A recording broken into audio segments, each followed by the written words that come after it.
없으니까 또 이어서 계속 풀어보기로 하겠습니다. 31번 문제 보도록 할게요. 31번 문제.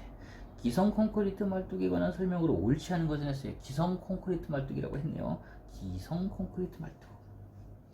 자, 이제 현장에서 콘크리트 말뚝을 박을 경우도 있고요. 기성 콘크리트 말뚝에서 기성, 즉 이미 공장에서 만들어 온 것을 가지고 와서 박는 경우도 있습니다.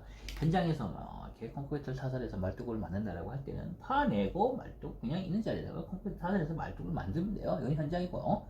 그 다음에 기성 같은 경우는 외부에서 말뚝을 가지고 와요. 가지고 와서 이렇게 봐서 여기다가 푹 넣거나 또는 가지고 와서 세운 다음에 쳐내려가는 항타하는, 그래서 팍팍 박아가지고 이렇게 말뚝을 박는 거죠. 그렇죠? 이런 방법이 있겠죠. 항타해야 되거든요. 이런 것들이 있다. 그래서 이건 현장에서 만드는, 그리고 이것도 현장에서 만드는 게 아니라 박는 것들. 그래서 이거는 기성, 만들어진 말뚝을 가지고 와서 그런 방법이 있다. 근데 문제에서는 기성 콘크리트 말뚝에 관한 설명으로 옳지 않은 것을 냈어요. 그래서 기성 콘크리트 말뚝을 가지고 와서 매입을 하겠다. 여기에 관한 설명으로 옳지 않은 것을 고르시오. 1. 선 굴착 후 경타 공법으로 시공하기도 한다. 이것은 가지고 온 것을 이렇게 살짝 구멍을 낸 상태에서, 그죠? 그리고 말뚝을 가지고 왔어요. 가지고 와서 팍 박습니다. 구멍을 크게 넣으면 안 되겠죠. 말뚝의 질문은 커가지고 헐렁헐렁하면 안 됩니다. 또 그라프팅 해야 돼요. 작게 해서 팍팍팍팍팍팍 박아 내려갑니다. 이럴 때 선 굴착한 다음에 경타 공법이니까 너무 세게 박으면 말뚝이 손상되는 우려가 있으니까 살짝 서서 들어갈 만큼 미리 선 굴착해 놓는다는 거예요. 그 다음에 두 번째는 항타 장비 전반의 성능을 확인하기 위해 시험 말뚝을 시공한다라고 했어요. 장비를 가지고 와서요, 이렇게 말뚝을 놓고 한번 쳐보는 거예요. 탕탕탕탕탕탕 치니까 이 집안면에 잘 들어가더라. 천천히 해서 잘 들어가더라. 그래서 이 시험하는 말뚝 자체도 문제는 없더라. 그래서 15와 열을 세워서 평면적으로 볼 때는 이렇게 말뚝을 쳐서 먹는다면 위치에 대한 부분도 명확하게 판단을 해서 기울기가 없도록 한다. 그래서 검사를 하는 거예요. 시험 말뚝 뽑기를 합니다. 그래서 항타 장비 전반의 성능을 확인을 해서 하기 위해서 시험 말뚝을 시공하고요. 세 번째는 말뚝을 세운 후에 검측은 기계를 사용하여 일방향으로 한다라고 그랬어요. 검측이에요. 자, 그러면은 이렇게 세워놓은지 팍팍팍팍팍팍 박았는데 세워놓을 때는 당연히 수직으로 서 있겠죠. 근데 박다 보니까 우리가 못을 박아도 뭐 이렇게 동그랗게 못을 박아도 이런 나무에 박을 때 정확히 수직을 착 내려가면 되는데 박다 보면 어떻게 돼요? 옆으로 삐뚤빼뚤 이렇게 옆으로 가가지고 이렇게 기울어서 치면 얘가 쫙 꼬부러지죠. 머리가, 그죠? 대가리가. 그러니까 이게 수직으로 들어가지 못해요. 수직으로 들어가야 됩니다. 수직으로. 근데 이쪽에서 봤을 때는 수직인 것 같은데, 이쪽에서 봤을 때 수직인 것 같은데, 이쪽에서 봤을 때는 약간 누울 수도 있어요. 그러니까 이쪽 방향에서의 위치와 수직 관계 잘 박아졌는지, 이쪽에서도 그런 것들을 다 양방에서 두 방향 봐야 되겠죠. 그래서 여기서는 일방향으로 하는 것이 아니라 검측은 직교, 말뚝을 세운 후에 직교되는 이 상태로 해서 이게 기울어짐이 있는지 없는지 보고 정확하게 박아 내려가라는 거예요. 그러면 세 번째 보니까 말뚝을 세운 후 검측은 기계를 사용하여 일방향으로 한다? 아니죠. 이방향. 직교하는 이방향으로 해서 정확하게 위치할 수 있는지 시험을 한다는 거예요. 검측이죠. 검측을 한다는 겁니다. 검측을 반드시 한다. 따라서 여기서 설명하는 내용이 세 번째는 틀리다. 답은 그래서 3번이에요. 3번. 4번은 말뚝의 연직도나 경사도는 100분의 1 이내로 관리한다. 100분의 1 이내라 그랬어요. 박다 보면 약간 기울어질 수도 있는데 이 경사가 이렇게 보니까 1대 100 이내로 해서 더 수직으로 박으라는 거예요. 사실 수직으로 박는 게 좋습니다. 수직으로 어렵다면 이렇게 옆으로 기울어지는 정도를 얼마나 할 것이냐? 1대 100. 그죠? 100m 내려갈 때 1m예요. 그러면은 뭐 한 50m를 받겠다 할 때는 뭐 또 적어야 되겠죠. 이렇게. 그런 것들을 유의하면 되겠다라는 거예요. 그래서 100분의 1 이내로 관리를 해야 된다. 연직도는 이제 수직된 정도예요. 옳지 않은 것은 3번이었어요. 밑에 한번 해설 볼까요? 기성 콘크리트 말뚝 시공에서 말뚝 세우기는 시공 기계는 말뚝이 소정의 위치에 정확하게 설치될 수 있도록 견고하게 집안 위에서 이렇게 정확한 위치를 설정을 해놓고, 그 다음에 시험에서 그다음에 또 검측을 해야 된다는 거예요. 그다음에 두 번째 점 보면 말뚝을 정확하고 안전하게 세우기 위해서 규준틀을 설치해서 중심선 표시를 한 후에 약간 금긋기 해놓고 먹잖아요. 세 번째는 말뚝 세운 후의 검측은 직교 방향 2방향으로 검측한다고 했죠. 그 다음에 네 번째는 말뚝의 연측도나 경사도는 100분의 1 이내로 해야 된다. 자, 이 문제는요, 문제 내기가 좋기 때문에 지금 나왔죠? 다음에 또 나올 수도 있습니다. 그래서 빈도가 높은 문제로 예상해 볼 수가 있는 게 또는 응용 문제로 예상해 볼 수가 있는 게 이 문제니까 잘 한번 이번 기회에 신나는 거예요. 신나는 거. 자, 31번이었고요. 32번 문제 보도록 할게요. 32번 문제. 조족공사의 문제네요. 조족공사. 드르륵 보니까 이거는 앞쪽에 기출에서도 있었던 것 같아요. 볼게요. 조족공사에서 벽 두께를 1.0B로 쌓았을 때 벽면적 1제곱미터당 소요되는 모르터르의 양을 구하시오라고 했어요. 자, 1.0B. 요런 문제는 어렵지만요. 이게 기출 문제 한번 나오잖아요. 이건 바꾸지 않고 똑같은 거를 뭐 짧게는 1, 2년 내에 또는 길게는 한 4, 5년 내에 한 번씩은 냅니다. 이거는 이 과거에 똑같은 이전에 똑같은 기출 문제가 있었어요. 그래서 이 조적 같은 게 1.0B 공부하는 사람들한테 너무 힘들게 공부하지 말라는 뜻이에요. 1.0B를 쌓을 때 그때 1제곱미터당 몇 장이 들어가냐라는 것은 이 표의 밑에 있으니까 그 표를 보시고 이거를 외울 거예요. 149매예요. 1.0B 쌓기로 할 때 149매가 1제곱미터에 쌓아진다는 거예요. 1제곱미터 쌓을 때 149매가 필요한데 그때 이 매수를 이제 우리가 알았다면은 1.0B 쌓을 때 알았다면은 벽면적 1제곱미터 소요되는 모르타르는 그럼 어떻게 구하냐? 이거는 벽돌의 양이고 그 다음에 모르타르. 자, 얘를 모르타르를 이용을 해서 접합을 해야 돼요. 그래서 쌓기를 해야 됩니다. 줄을 만들어 줘야 되니까. 그럼 모르타르의 양이 얼마냐라는 거예요. 천장당 0.33 세제곱미터가 필요합니다. 그래서 천장당 0.33 세제곱미터가 필요하기 때문에 1.0B로 쌓을 때요. 1.5B라든가 2.5B로 쌓을 때 더 많이 필요하겠죠. 그래서 요것도 기본적으로 꼭 알아야 됩니다. 그래서 요 두 가지를 꼭 알아두거나 아니면 이 문제를 꼼꼼히 살펴가지고 답이라도 외우는 거예요. 왜? 똑같이 나올 거니까요. 바꾸기가 참 어려운 문제예요. 근데 똑같이 될 거예요. 자, 그래서 요 두 개 가지고 풀면 됩니다. 이렇게 되면은 조건에서 볼 때는 그냥 그대로 조건 자체가 없네요. 1.5B를 쌓을 때 벽면적 1제곱미터당 소요되는 모르터르의 양이니까 그대로 149매가 필요하고요. 그죠? 그리고 천장당 0.33이었으니까 얘 나누기 1000 한 다음에 그대로 천장당 곱하기 0.33 해주면 돼요. 그대로 곱해주면 됩니다. 이렇게 해서 이건 장이고 149장 매죠. 모두 1000매 또는 1000장이니까 싹싹 다 지워져요. 지워지고 남는 건 요거 1세제곱미터 얘만 남아요. 1세제곱미터 얘만 남아요. 그러니까 얘만 남으니까 그대로 그냥 0.33 그래도 문제 없죠. 단위 문제 없어요. 이렇게 하면 된다. 0.049 정도가 나오게 될 겁니다. 그래서 이거는 기출 문제고요. 이걸 하나씩 외워서 나는 계산해서 열심히 잘 풀 거야가 아니고 이 문제를 통째로 외워야 됩니다. 통째로. 그래서 이렇게 받으시면 되겠다. 답은 0.049. 가끔씩 보면은 너무 미련하게 많이 풀려고 하는 그런 분들도 계세요. 많이 풀려고 하는 그렇게 복잡하지 않아요. 외우는 거죠. 똑같이 나올 거니까 어차피. 자, 32번의 답은 2번이었고요. 푸는 과정 한번 보시고 그 다음에 33번 문제. 거푸집 칙압에 관한 설명으로 옳지 않은 것을 했어요. 칙압. 거푸집을 짜놨어요. 이렇게 짜놨는데 콘크리트 타설하니까 얘가 자꾸 불룩불룩해져요. 옆으로 밀고 나는 힘이 커져요. 이게 바로 칙압이에요. 빨리 막 콘크리트를 타설하게 되면 빨리 칙압이 생기래요. 또 크게 생기게 됩니다. 그죠? 크게 돼요. 묽은 것을 넣게 되면 된 것보다 훨씬 더 칙압이 높아져요. 이런 것들. 그 다음에 시멘트 양도 관계가 됩니다. 부배합과 빈배합이 있는데 부배합은 시멘트 양이 많은 것이고 빈배합은 시멘트 양이 적은 거예요. 기준량보다. 그래서 빈배합으로 부배합으로 하게 되면 잘 미끄러지기 때문에 칙압은 커져요. 빈배합일 땐 작아집니다. 이런 것들. 그런 몇 가지 이렇게 요소가 있어요. 그거만 잘 이해하면 칙압에 대한 문제는 나오더라도 어렵지 않다. 이거는 아주 단골 문제예요. 단골 문제. 엄청나게 많이 나오는 문제예요. 자, 볼게요. 1번 보면은 콘크리트의 슬럼프가 클수록 치갑은 크다. 슬럼프 공시해놓고 내렸더니 쭉 흩어져 내린다가 높이가 있을 거예요. 그렇게 내리는 거. 그 높이가 슬럼프. 슬럼프 값이 크다라는 때는 묽은 상태예요. 슬럼프 값이 작다라고 할 때는 좀 된 상태예요.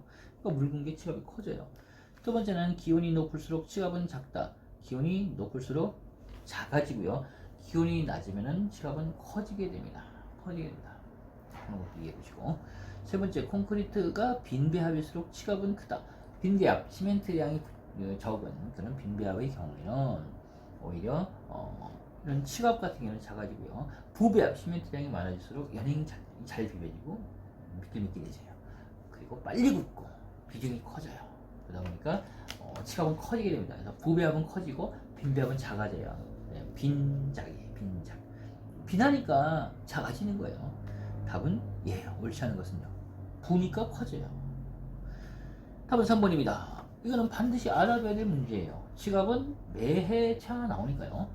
네 번째는 콘크리트의 타설 높이가 높을수록 치갑은 크다. 높은 곳에 타설한다든가 할 때도 커질 수가 있다라는 거예요. 자, 답 3번이었고요. 34번 문제로 넘어가 보기로 합니다. 보강 콘크리트 블록조에 관한 설명으로 옳지 않은 것을 했어요. 보강 콘크리트 블록조를 했어요. 보강을 하는 거예요. 보강 콘크리트 블록조에 관한 설명이 이렇게 있는데 블록 쌓기를 할 때 블록 쌓기의 블록이 약해요. 그래서 블록에 구멍이 나 있거든요. 그래서 표준 블록의 모양은 어떻게 생겼냐 하면은 이렇게 생긴 구멍이 하나, 둘, 세 개가 이렇게 있습니다. 이렇게인 걸 볼 수가 있을 거예요. 이렇게 생겼죠? 이렇게 생겼어요. 얘를 쌓다 보니까 벽돌보다 빨리 쌓을 수 있어요. 근데 이게 약해요. 약하니까 칙벽의 치갑에도 약하기 때문에 이걸 단단하게 버틸 수 있고 이 내력벽에 할 수 있게 하는 방법이 있을까? 보강을 하자라는 거예요. 그럼 보강하려면 어떻게 해야 될까요? 요새 구멍이 있으니까 철근을 여기다 넣고 쫙 넣었어요. 철근을 넣고 쭉 넣었어요. 철근을 넣고 혼자 넣었죠? 그리고 여기에 콘크리트를 비벼 넣었어요. 그러면 단단하게 힘이 생기죠? 그래서 보강할 수가 있겠죠. 그냥 놔두면 그냥 모르타르를 줄여 만들어서 하면 탕치면 흐르져 내리는데 얘들이 있기 때문에 잘 만들지 않습니다. 그럼 어떻게 돼요? 이렇게 철근을 넣으려면 철근을 이렇게 쌓을 때 여기 구멍 있고 맞춰가지고 철근을 넣어야 되겠죠. 그래서 통졸론이 생기게 만들어야 될 수도 있어요. 아예 얘를 똑같이 쌓을 수도 있다는 거죠. 구멍이 쭉 있잖아요. 구멍 있죠? 철근 이렇게 놓고 막 통졸론이 생길 수도 있습니다. 이렇게 보강하는 거예요. 탄탄하게. 자, 볼게요. 1. 내력벽의 통줄론 쌓기로 한다. 내력벽의 통줄론 쌓기로. 내력벽은 통줄론 쌓기로 할 수 있겠네요. 통줄론 쌓기로 해서 넣는 겁니다. 그래야 철근이 씻고 콘크리트를 이겨놓을 수가 있으니까요. 자, 내력벽은 통줄론 쌓기로 하고요. 그 다음에 두 번째는 내력벽의 두께는 길이, 높이에 의해 결정이 된다.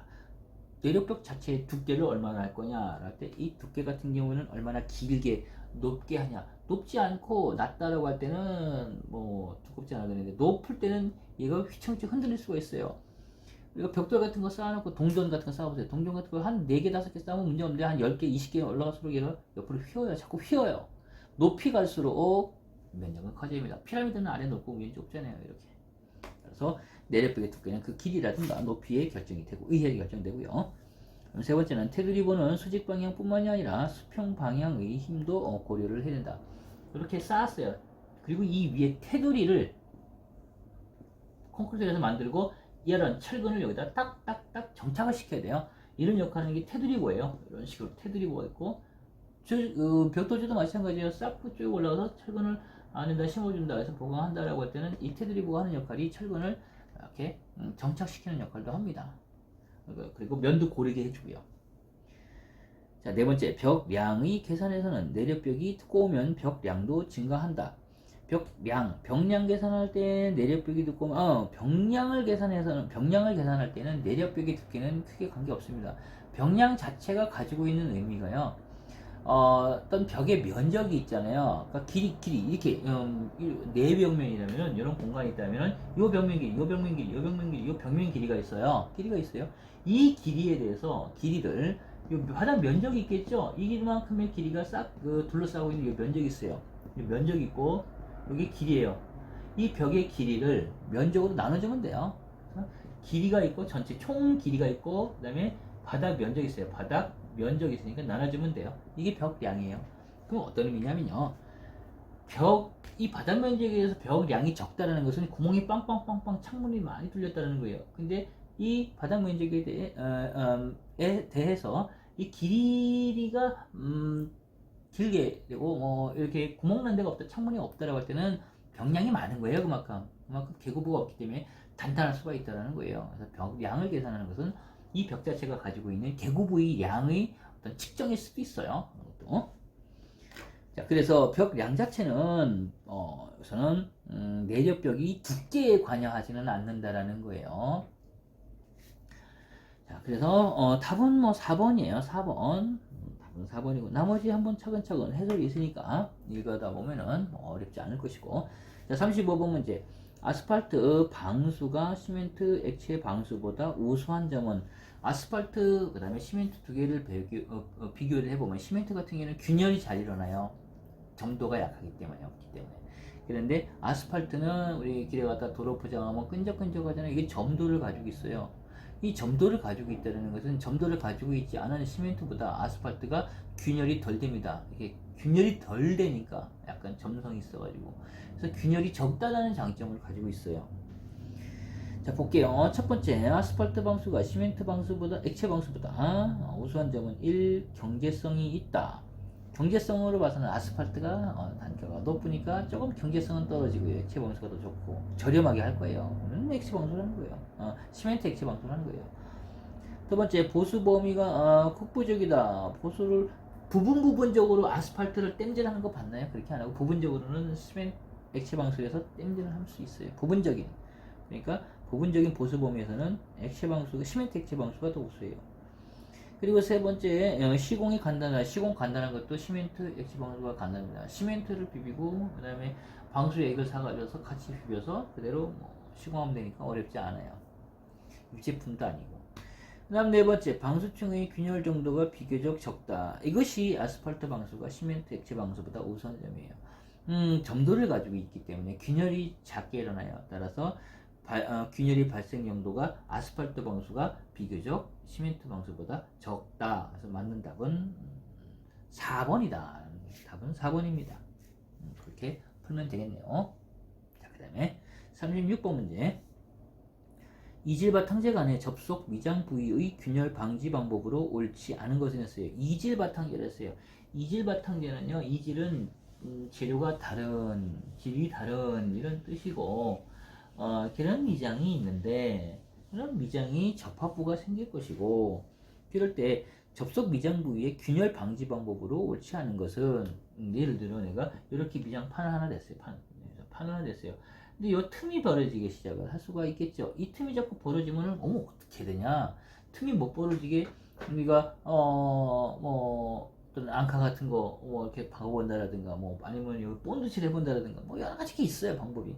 그런 방법이 아닌 것을 고르시오라고 했어요. 그래서 벌어지는 것을 방지하기 위해서는 꽉 잡고 있게 긴결시키는 이런 철물 또는 이렇게 팍 박아서 이렇게 하는 그런 긴결 철물이 있으면 돼요. 그래서 긴결 철물 좋다. 오케이다라는 거예요. 다음 두 번째, 지수판이라 하는데 지수판은 지수 이름이 아니라요, 물이에요. 물을 정지시키는, 물을 가지 못하게 막는 판이라는 거예요. 지수판. 그래서 물의 흐름을 막을 수 있는 이제 그런 판이 지수판이에요. 그래서 이 지수판은 지하 구조물이라든가 이어치기 부분에 침수라든가 누수 방지를 위해서 설치하는 이제 그런 판이 지수판이에요. 지수판.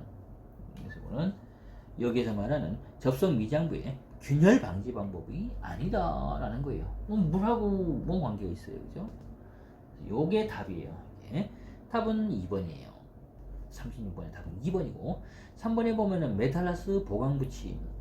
메탈라스라고 되어 있어요. 메탈라스는 이렇게 메쉬 같은 걸로 철망 같은 거 이런 것들을 여기 안에 넣어가지고 이렇게 딱 만약에 이 두 개를 접합시킨다면 떨어져 나가지 않겠죠. 그래서 이렇게 공법 이게 보강 붙임이에요. 메탈 라스 보강. 그다음 네 번째 크랙 컨트롤 비드를 설치한다. 크랙이 잘 가지 않게끔 또는 크랙 갈 부위에 대해서 비드를 설치해서 보호를 해주는 거예요. 비드. 그래서 이런 것들이 크랙 컨트롤 비드예요. 비드. 코너 부분에 붙이는 걸 우리 뭐라 그러죠? 코너 비드라고 하잖아요. 코너 부분에. 이 코너로 돌아가는 부분에 이 모서리가 깨질 염려가 있으니까 이렇게 모서리 보호 차원에서 이 장치하는 장치 요것이 코너 비드예요. 이런 것처럼 비드를 설치할 수가 있다는 거죠. 비드판을 설치해가지고 딱 보호를 하자는 거. 답은 2번이에요. 2번. 관계없는 것은 지수판이다는 거예요. 다음에 37번으로 넘어가 보기로 할게요. 37번. 긴급공사나 설계 변경으로 수량 변동이 심할 경우에 많이 채택되는 도급 방식을 했어요. 도급 방식, 공사를 주는 방식이 이제 도급 방식이 될 것이고, 도급 방식의 첫 번째, 정액 도급. 금액을 정해놓고 주는 거예요. 금액. 공사 이번에 1,000억이다. 그럼 1,000억을 딱 정해놓고 이 금액 내에서 공사를 하시오라고 해서 도급을 주는 그런 정액 도급이 있는가 하면, 그럼 정해놓고 1,000억이다라는 공사 금액을 줬지만 공사가 변경이 시공이 설계 변경이 된다든가 다양한 그런 요소로 해서 변동이 심해질 경우에는 그 내부에서 조정하기가 어려울 수 있어요. 자기들끼리 물론 할 수도 있겠지만은 어느 한 건축 공사가 비용이 많이 들었어요. 생각보다 훨씬 많이 들었어요. 그럼 다른 공사에서 금액을 빼야 돼요. 왜 빼야 되는 거예요? 그래 건축 공사를 할 수가 있으니까. 그럼 다른 공사가 부실해질 염려도 있다라는 거죠. 근데 돈을 더 올려주세요. 1,000억이지만 한 1,200억에서 200억 더 올려주세요. 아니 내가 1,000억에 계약했는데 이 1,200억을 해? 200억을 왜 달라 그래? 내 돈을 이럴 수도 있겠죠. 그래서 굉장히 위험한 게 사실 정액도급이에요. 그래서 설계 변경으로 해서 수량 변동이 심할 경우에는 정액으로 하는 것보다는 개별적으로 단가별로 해가지고 도급 주는 게 낫다. 그래서 단가 도급을 하는 게 훨씬 더 나은 편이에요. 그래서 단가 도급은 긴급을 해서 자 이번에 건축 뭐인데 토목 공사부터 우선 합시다. 토목이 긴급해가지고 토목을 해가지고 토목 공사하고 건축 공사하고 다 따로따로 해가지고 단가별로 해가지고 공정별로 해서 단가별로 해서 계약을 해서 시행하는 게 단가 도급이에요. 그래서 긴급 공사라든가 설계 변경 이런 수시로 변경되는 거에 수량 변동이 심한 경우에는 단가 도급을 하는 게 낫다. 그 하나하나를 조정하는 게 낫다라는 거예요. 전체를 조정하는 것보다는. 그 다음에 세 번째 실비 정산 보수 가산 도급이라고 있어요. 실비가 드는 비용을 정산을 해가지고 그 다음에 수거했으니까는 조금 더 알파 플러스 알파를 주겠노라라는 가산해서 주는 도급이에요. 이게 실비 정산 보수 가산 도급이에요. 네 번째 분할 도급. 분할 도급은 비용이 아닌 어떤 나누어서 여러 업체 나누어서 주는 그런 도급이 분할 도급이에요. 이것은 자 여기서 이제 문제 목적성으로 볼 때는 긴급 공사라든가 또는 설계 변경을 해서 수량 변동이 심할 경우에는 각 단가별로 해서 도급을 주는 단가 도급이 훨씬 더 효율적이다라는 거예요. 답은 2번이었어요. 자 38번 볼게요. 콘크리트 면의 마무리 작업에 있어서 마무리 두께 7mm 이상 또는 바탕에 영향을 많이 받지 않는 마무리의 경우에요. 이에 대한 평탄성의 기준으로 옳은 것은 잘 나오지 않는 문제가 나왔어요. 지금 보니까 사실 이런 문제 나오면요 한번 공부하면 맞출 수가 있는데 한 번도 공부 안 한 상태에서는 맞출 수가 없죠. 찍어야 되는 거죠. 좀 너무 멀리 가서 이 문제는 틀리라는 거예요. 그러니까 틀리다 어떻게 보면 책이 열심히 봤으면 맞추는 거고 보너스로 극과 극인 그런 내용이에요. 통상 잘 공부는 안 가리키는 그런 부분이에요. 콘크리트 면이 잘 다듬어져야 될 경우가 있고요. 콘크리트 면이 저기 그냥 외부에요. 주차장으로 쓰는 거나 그럴 거예요. 창고 주변을 해요. 그러면은 이제 깨끗하게 마무리 짓는다든가 이렇게 평활도가 높지 않아도 상관없잖아요. 평탄성이 높지 않아도 상관없잖아요. 근데 사람이 다니는 길이라든가 이런 부분에는 평탄성이 좋아야 돼요. 근데 그 차이를 이제 보는 거예요. 차이. 몇 미터마다 몇 센티미터라든가의 그런 어떤 경사를 가지면 좋겠냐. 그러면은 이렇게 편편한 게 좋은데 오돌도돌 약간 이쪽이 살짝 올라갔어요. 예를 들어서 그럼 여기서부터 여기까지 길이를 재보고 그 다음에 여기서부터 쭉 보니까 높이가 있을 것이고 높이 차이가 그러면은 이 길이에 대한 이 높이가 얼마이어야 되냐. 물론 이 길이에 대한 높이가 0이면은 판판한 겁니다. 이게 좋은 거예요? 좋을 수도 있는데 혹시라도 정말 수평이다 라고 할 때는 물이 이렇게 흘러왔을 때 배수가 잘 되지 않아요. 약간 사실은 경사가 있을 때는 배수가 잘 될 수도 있겠죠. 자, 근데 여기서는 평탄성에 대한 내용만 물었으니까요. 경사도를 물은 건 아니니까 평탄성에 대한 시방서가 있어요. 자, 콘크리트면을 마무리할 때 마무리 작업에서 두께가 7mm, 마무리 두께요 7mm 이상 또는 바탕의 영향을 많이 받지 않는, 뭐 그렇게 아주 밴들밴들하지 않아도 되는 그런 경우에, 평탄성 같은 경우에는 통상 1m당 10mm 이하여야 됩니다. 그래서 찾아보면 1, 2, 3, 4번에 보면은 1m당 10mm 이하, 즉 1cm, 1m에 1cm의 그런 어떤 평탄성을 가지면 됩니다. 이하로 해서 그보다 크면 더 우두두두라고 보니까요. 그래서 여기서 답은 일단은 4번이에요. 일단 4번이고, 그리고 해설해 보면 표가 이렇게 있습니다. 표에 보면은 마무리 두께가 7mm, 여긴 이상했지만 이제 7mm 이하 또는 양호한 어떤 그런 평탄함을 유지해야 될 경우에는 3m당 10mm가 들어가고요. 그 다음에 재물치적 마무리라든가 아주 마무리가 반들반들해야 돼요. 아주 더 이상 콘크리트 면에서 손은 안 댈 거예요. 아주 반들반들해야 돼요. 이럴 경우에는 3m당 7mm 이하예요. 그래서 이거는 제시되어 있는 이런 해설표를 보시고 한번 잘 이해를 해보시길 바랍니다. 자, 그 다음 39번 문제. 철골 구조의 주각부의 구성 요소에 해당되지 않는 것을 고르시오. 1. 스티프너. 스티프너는 이제 보강이나 마찬가지예요. 그래서 이 스티프너 같은 경우에는 주각부가 아니라 철골을 보호해서 볼 수 있는 것이고, 그럴 때 이 좌골에 대한 방지라든가 이렇게 부러질 수가 있으니까, 이게 긴 뭐 있으면 똑 분질러질 수가 있으니까 이게 부러지는 걸 방지하는 전단 보강 역할을 하는 게 스티프너에서 수직 스티프너와 수평 스티프너가 있습니다. 이렇게 빔이 갈 때, 자 빔이 간다라고 할 때 이렇게 가겠죠. 그럴 때 얘가 휘게 돼요. 휘게 되고 여기 휘다가 똑 분질러져요. 그러면 이걸 보강하려면 어떻게 위에 반대기, 이렇게 플랜지 쪽에 반대기를 댄다든가 할 수가 있어요.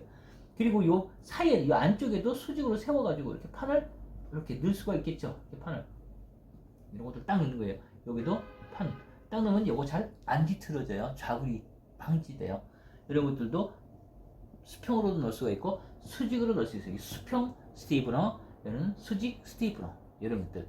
그래서 전단 보강을 한다라든가 좌굴 방지를 위해서 주로 보에 설치하는 그런 보강제, 이렇게 알아두시면 되겠고, 근데 여기서는 주각부라 그래, 주각부의 구성제는 아닙니다. 이 문제도요, 단골 문제 잘 받으십니다.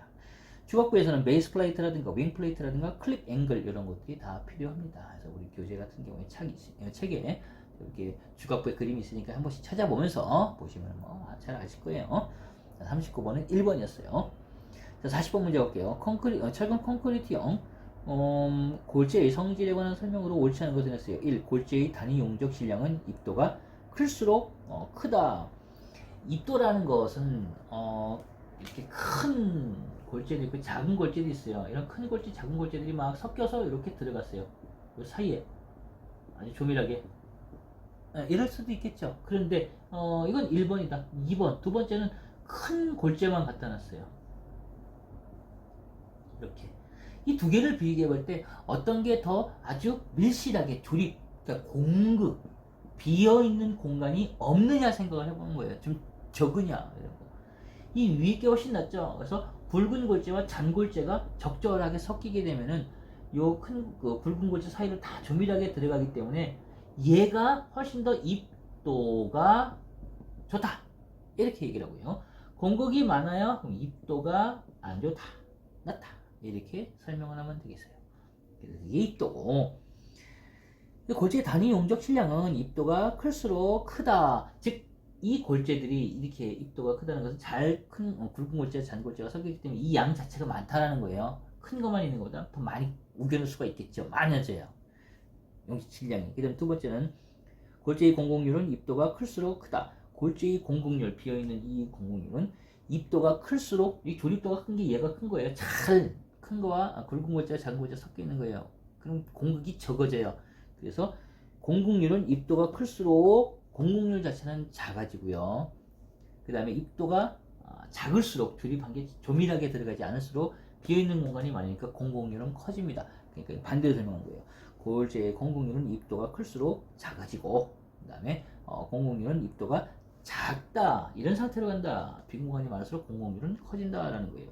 따라서 답은 2번이에요. 그래서 3번은 계량 방법과 함수에 대한 의한 중량의 변화는 입경이 자극수로 크고 됐고. 네 번째, 완전 침수 또는 완전 건조 상태의 모래에 있어서 계량 방법에 의한 용적 변화는 거의 없다. 젖은 모래나 마른 모래나 크게 관계가 없다. 용적 자체는 무게에는 좀 차이가 있을 수 있어도 그런 측면에서 이해하면 되겠다. 4분 길에서 2번이에요. 자, 일단 이제 이렇게 2020년 이제 3회차 시공과목 문제를 한번 다 풀어봤어요. 남은 시간 같이 공부하면서 또 공부하면서요, 각자 잘 복습해 두시고 빈도 높은 것들은 꼭 외워두시기 바랍니다. 이번 시간은 여기까지 하도록 하겠습니다.